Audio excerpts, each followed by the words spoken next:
दोस्तों, आज मैं अपनी ज़िंदगी की एक और हैरान कर देने वाली कहानी शेयर करने जा रही हूँ। मेरा नाम नेहा है, उम्र 26 साल। मेरी शादी को 1.5 साल हो चुका है। मेरी माँ का नाम रचना है, वो 24 साल की हैं, लेकिन देखने में अभी भी 15 सी लगती हैं। गोरा रंग, निखरा चेहरा और फिट फिगर की वजह से लोग उन्हें उनकी उम्र से काफ़ी छोटी समझते हैं। माँ शहर के एक प्राइवेट स्कूल में टीचर हैं। पापा 8 साल पहले गुजर गए थे। उसके बाद से माँ ने अकेले ही मुझे पाला और पढ़ाया। शादी से पहले मैं रोज़ सुबह माँ को स्कूल छोड़ने जाती थी, लेकिन शादी के बाद ससुराल दूसरे शहर में होने की वजह से अब माँ को अकेले जाना पड़ता है।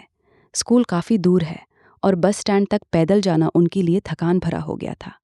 हमारे मोहल्ले में राहुल नाम का लड़का रहता है, उम्र करीब 28 साल।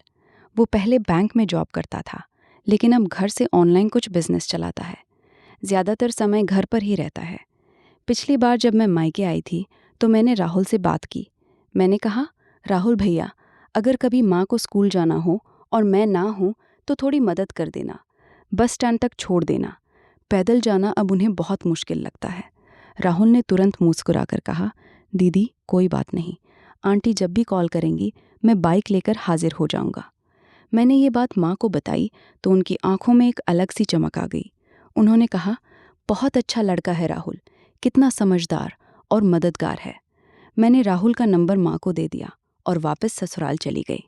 कुछ हफ्तों बाद जब मैं फ़ोन पर पूछती, माँ राहुल आता है कभी, तो माँ बहुत खुशी से जवाब देती, हाँ बेटा, वो तो अब रोज़ आ जाता है।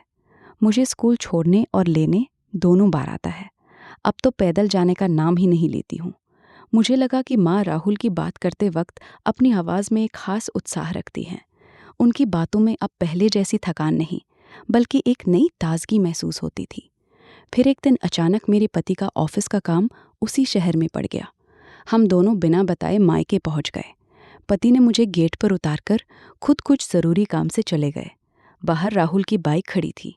मैंने सोचा शायद माँ को स्कूल जाना है, लेकिन जैसे ही मैंने गेट खोलने की कोशिश की, वो अंदर से बंद था। तभी अंदर से हल्की हंसी और बातों की आवाज़ आने लगी। मैं चुपके से पुरानी खिड़की के पास गई, जहाँ एक छोटी सी दरार थी। झांक कर देखा तो मेरी सांसें थम सी गईं। माँ और राहुल दोनों सो रहे, पर बहुत करीब बैठे थे। राहुल माँ की बातों पर जोर जोर से हंस रहा था और माँ भी उसके साथ पूरी तरह सहज और खुश नजर आ रही थी। दोनों के बीच की नज़दीकी देखकर मेरी आंखें फटी की फटी रह गईं। वो दोनों ऐसे लग रहे थे जैसे बहुत दिनों से एक दूसरे को अच्छी तरह जानते हों। मैं करीब 10-12 मिनट तक वही खड़ी रही। आंखों में आंसू थे, लेकिन गला रुका हुआ था। फिर मैंने हिम्मत करके दरवाज़ा खटखटाया। माँ ने जल्दी जल्दी दरवाज़ा खोला। मुझे देखकर उनका चेहरा सफ़ेद पड़ गया। नेहा, तू कब आई बेटा? हम तो बस, राहुल मुझे स्कूल छोड़ने आया था, मैंने शांत स्वर में कहा। अभी अभी आई हूँ माँ। राहुल भी घबरा गया। उसने जल्दी से कहा, आंटी मैं चलता हूँ, और बाइक लेकर चला गया। उस दिन के बाद मैंने 5-6 दिन मायके में रुककर खुद देख लिया कि राहुल अब लगभग रोज़ आता है। कभी सुबह, कभी दोपहर और कभी शाम को भी। हर बार वही हंसी मजाक, वही नज़दीकी और वही उत्साह। मैं सोचती रही कि पति को सब बता दूं, लेकिन फिर सोचा, माँ की इज्जत, घर की इज्जत, मेरी शादी, सब कुछ खतरे में पड़ जाएगा। आखिरकार मैं चुप रह गई। अब जब भी माँ से फ़ोन पर बात होती है तो मेरी सांसें रुक रुक कर चलती हैं। दिमाग में बस वही खिड़की वाला दृश्य घूमता रहता है। समझ नहीं आता कि अब क्या करूं, चुप रहूं या कुछ बोलूं। दोस्तों, कभी कभी जिन लोगों को हम अपनी ज़िंदगी से भी ज़्यादा प्यार करते हैं, वो हमें सबसे ज़्यादा हैरान और दुखी कर देते हैं। कहानी कैसी लगी? आपके हिसाब से नेहा को अब क्या करना चाहिए? कमेंट में ज़रूर बताइए। अगर ऐसी रियल लाइफ इमोशनल स्टोरीज़ पसंद हैं तो चैनल को सब्सक्राइब कर लीजिए और बेल आइकन दबा दीजिए।